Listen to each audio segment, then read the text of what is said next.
I'd like to welcome on the show our next podcast guest, Breana Kelsi. She is a life transformation coach, Instagram influencer, and a fitness coach. Welcome to the show, Breana. Hi. Hello, how are you? Oh, I'm doing great. I'm so happy to be talking to you today. Yes, for people who don't know, we have been talking for like 2 months now, and the holidays has made it impossible to film. We keep messing up our schedules, but we're here now finally. I know, it's too funny. All right, Breana, so let's just start with your background. We'll jump right into your story. Tell us about yourself. So, I was born in Utah, and my dad was in the military, so we moved around a lot. So I ended up growing up the most of my life in Colorado until about age 15. And because my dad was in the military, he was often overseas a lot, so he wasn't always around during my childhood. He would be gone for years at a time. And my mother, we did not have the best relationship. She wasn't the best caretaker. She had her own struggles. So now, as an adult, I realized, because of my childhood trauma and some things I experienced early in childhood, that is probably what led me to the relationships that I did as an adult, and ultimately to where I am today. So at age 15, I ended up moving out to Michigan to live with my father's family, and they changed my life. I was finally around a healthy family system and was able to continue with school. And if it weren't for them, I have no idea where I would be today. So I'm very thankful for them. They've even been a big part of my healing journey after my abusive relationship as well. So yeah. And then where I am today, I was like a fitness and health coach for probably about 4 years as of recently. But after I got out of my abusive relationship, I then started to transition that into helping women that have been in toxic or abusive relationships, talking about domestic violence and really just speaking about it. And I have this great desire to help, because a big part of me believes that I went through this and got through it and healed from it because I believe it's part of my purpose and journey to help others. So, Absolutely.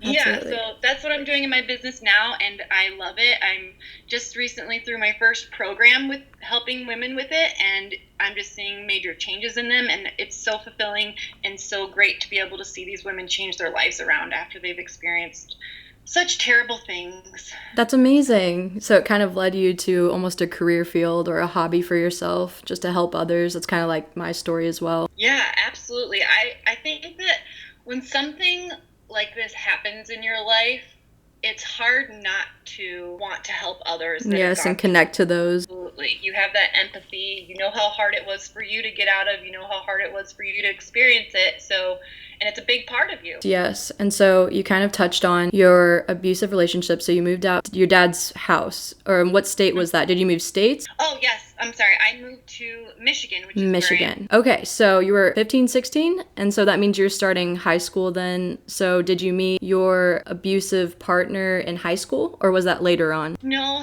that was actually later on. But I did have a series of pretty unhealthy relationships leading up to that, which gradually got worse and worse until I got the apocalyptic sized one that I had just recently gotten out of this last time. So I see. How old were you then? And could you explain to us who it was and how did you meet him? Yes. Okay. So I met him when I was, I believe, probably about 27 years old. I'm 31 now. We were together for almost 3 years. He was in my life for at least 3 years. And how I met him was when I was starting my fitness journey and getting into health coaching. I was working as a personal trainer at a gym, and he was somebody that came to work out at that gym. And he was very good looking, very like mysterious, like he's the type of guy that caught your attention. And I thought he was very attractive. And so one day he just started talking to me, and I was like beside myself. I was flabbergasted. Oh my goodness, this charming, handsome man like wants me, like, oh. So yeah. So, and I was actually previously in a relationship when I first met him, but that relationship was kind of going downhill and our connection was dwindling and I wasn't really into it anymore. I didn't feel I loved him. So I was at a crossroads. I had this man that was showing so much interest in me and like flattering me, and I was in this relationship with somebody where it was kind of falling apart. So when after I had met my ex, my now abusive ex, I very easily transitioned from leaving my relationship that was not very exciting and was not very fulfilling Of to course. this new exciting man that was showing me all this attention and affection, and I was just excited. Yeah, and I feel like that's a common thing for girls, especially when we're not feeling a relationship. That's when you find a new person because you're almost like exposed, like you want something new and exciting, like you said. Yeah, absolutely. You're like craving that affection, and we all know that have been through this. Like my ex was a narcissistic sociopath, so we all know that they're very charming. Their love comes off as very intense in the beginning, like a lot Yes. of idealization. And for a person that's not getting that right now, and also, which I know found out later about myself, just has really low self-worth, that makes you feel special. It makes you feel loved, and that's part of what pulls you into them, is their ability to make you feel like you are it. Absolutely. I couldn't agree more. So, in the beginning of your relationship, how was it? How was he in the first 6 months? Okay, so pretty much for about the first year, it was about the same. Um, more problems ended up showing up later, but I would say in the beginning, it was okay. It wasn't like I didn't have like extreme love bombing from him, but like I said, with his words, he made me feel so special and like I was the girl for him, and he finally had found the love of his life, and like I was just amazing. So he, with his words, led me down this path to making me feel like this was my one.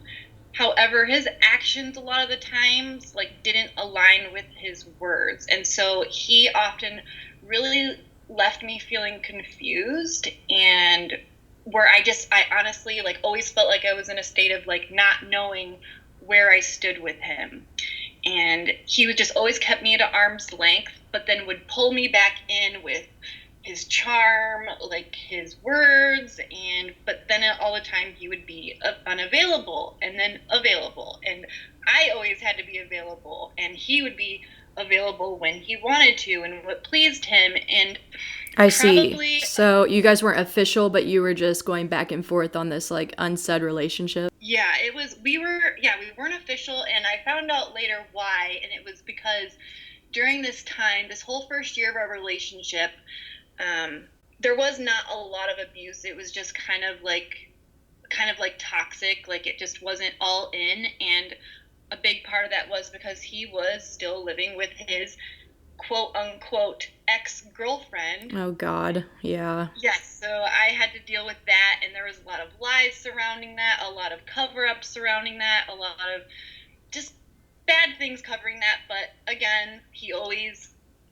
spoke his way back into my heart and my life with his words and made himself the victim.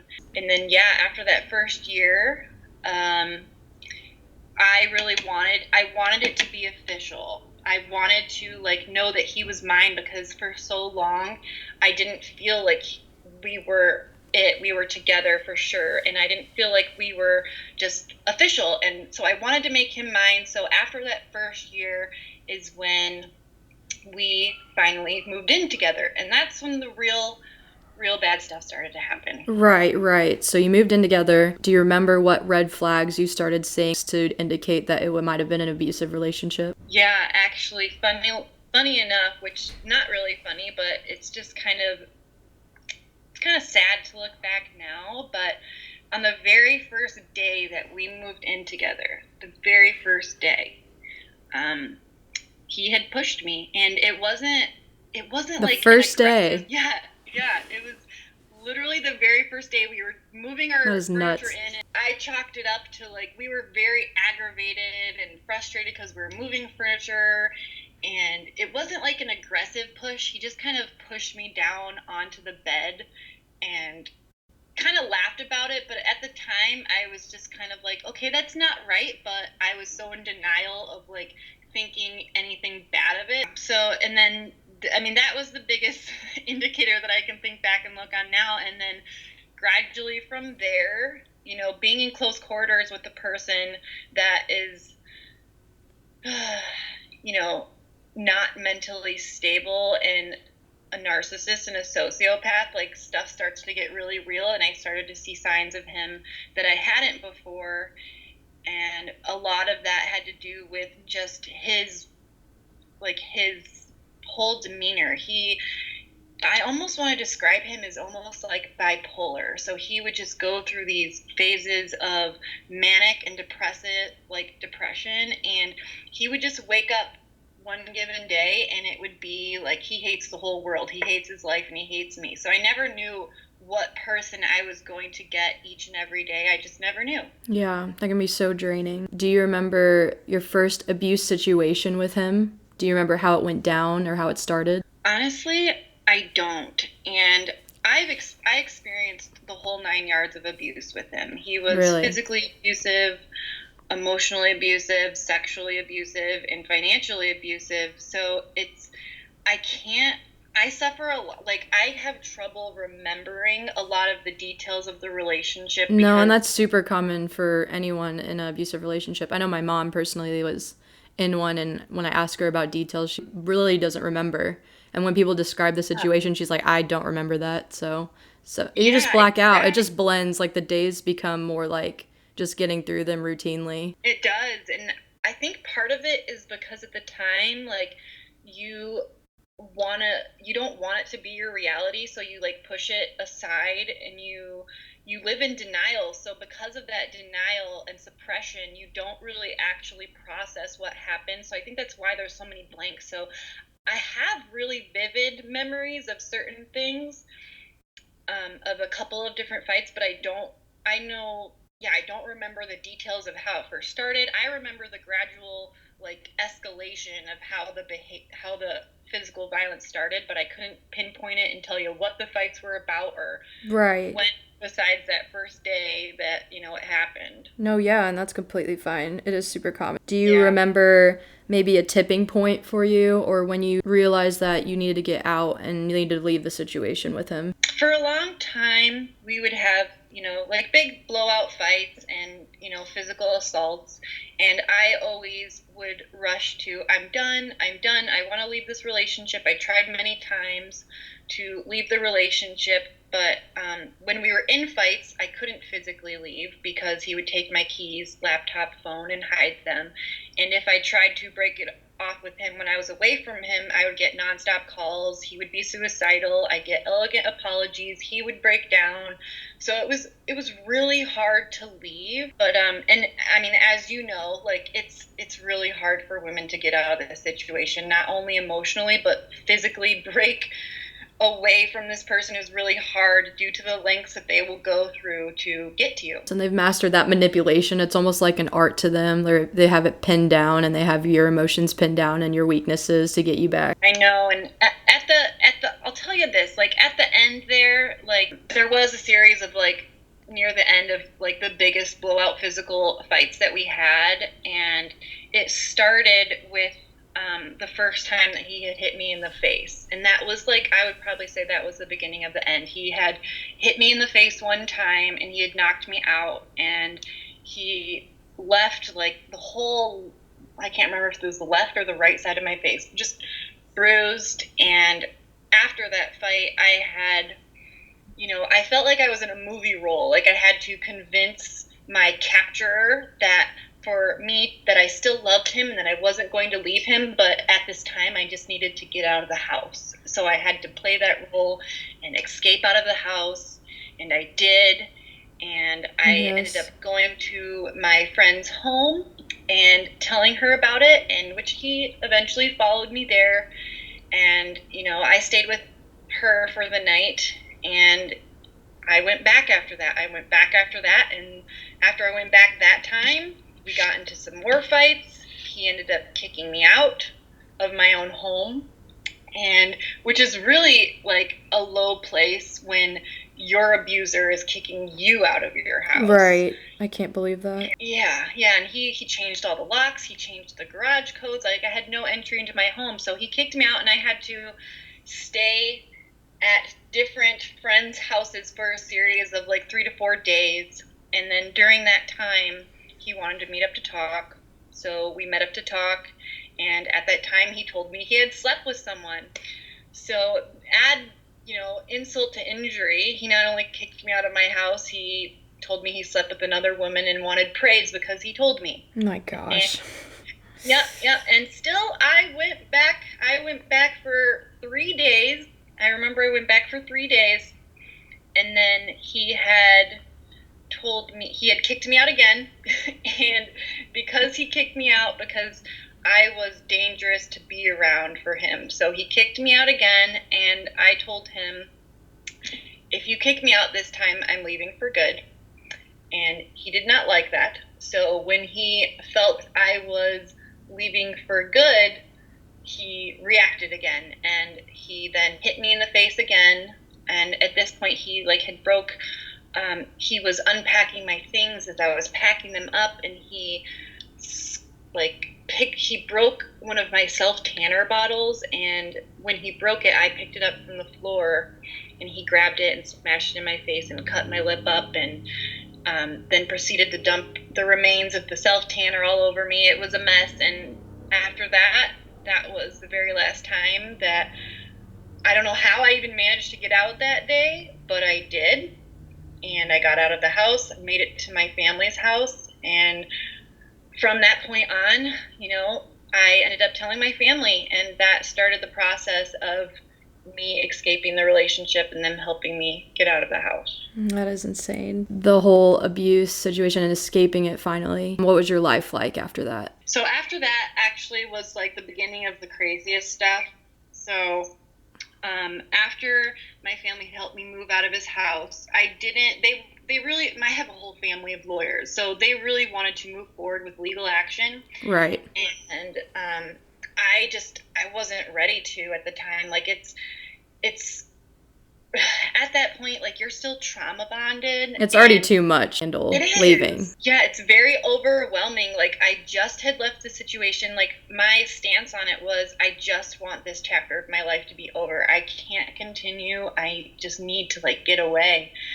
And so I didn't pursue legal action right away. And so I continued to live with my family at that time, and during that time, he still continued to keep in contact with me. He still sold me this fantasy that we were going to make things better, and he was going to make everything okay, and everything was going to be all right, and we were going to end up together. And because I was still in contact with him, I was still vulnerable to his manipulation. I believed him, and we just continued to remain in contact, and I saw him a few times after that. And at this time, he was also telling me that he was getting therapy, he was on new medications, he had a spiritual awakening, and he was just a totally different person. He was amazing. So I'm like, oh, great, he's finally getting the help that he needs.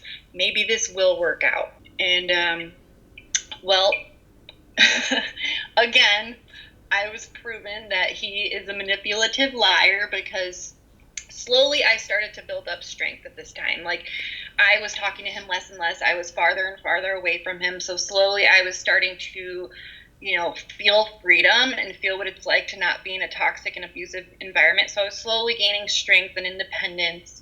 And so I slowly started separating myself from him. And, eventually I told him, I don't want to talk to you anymore. Please stop calling me. I don't want to have contact with you anymore. And he never respected those wishes. He still continued to contact me. And, but I was healing at this point. I had started my healing journey, and I was just getting stronger and more, getting to know myself better and building a new life for myself.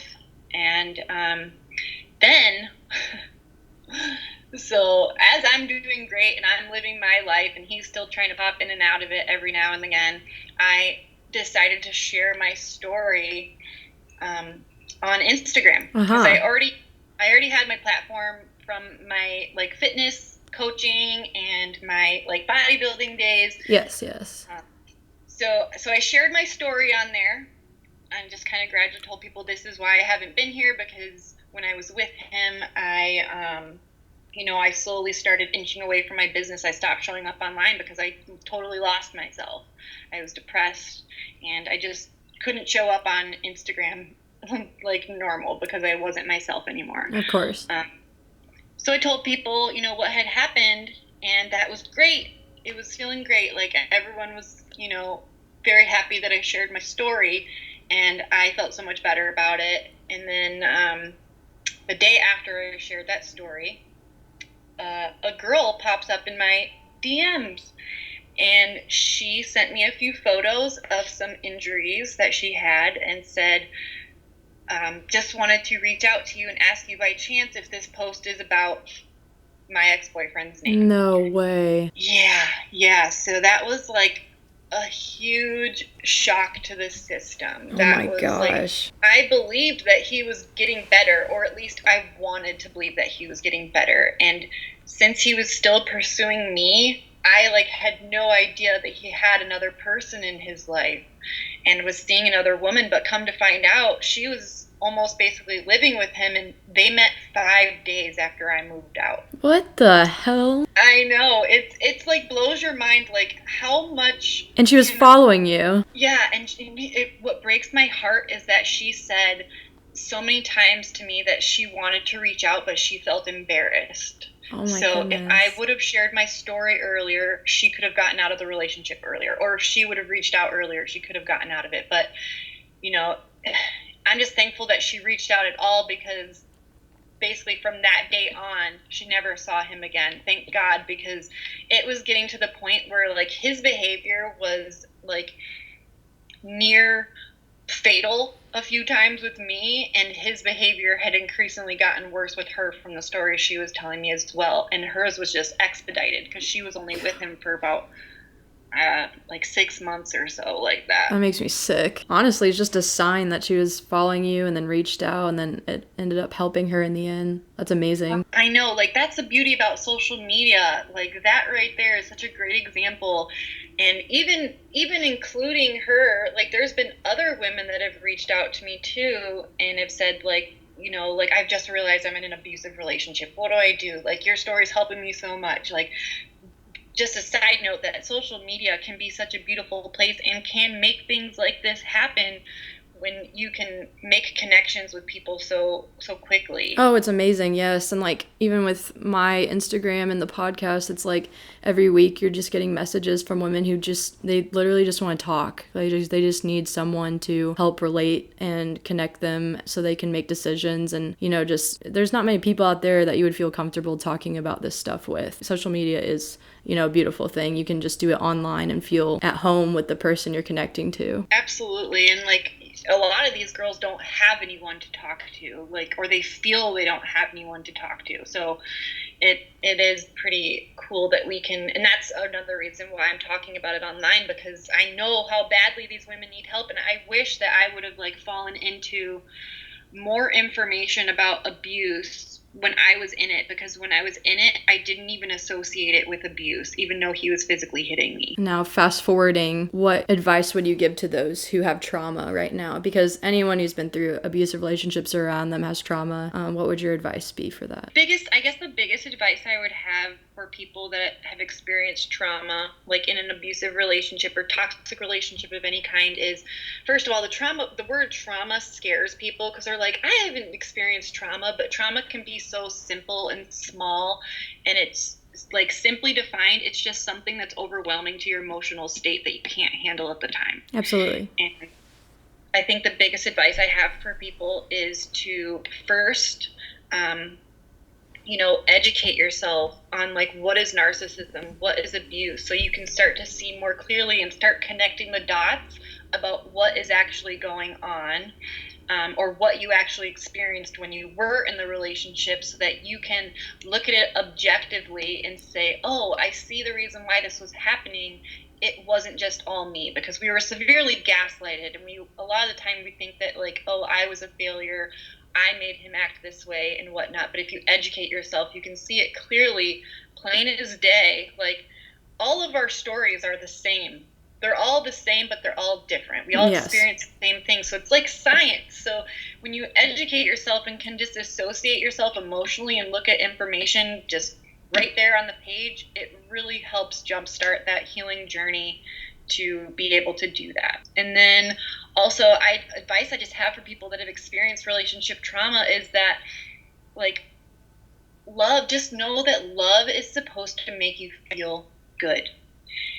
Since we are not educated, like in the school system, we don't educate people about how to have good relationships. The only examples we have are our parents, and some of us have great examples of marriage and love, and some of us have terrible examples, and that's the only education we get on relationships until we embrace it ourselves and go on our own, like, educational journey.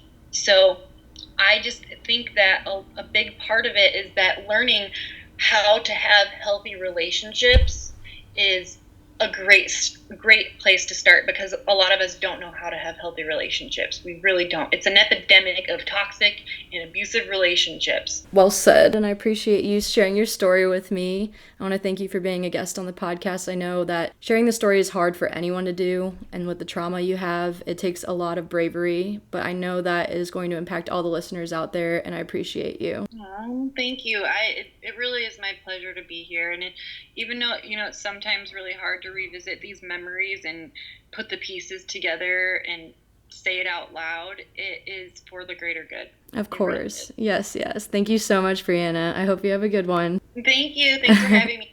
Thank you. Bye. Bye.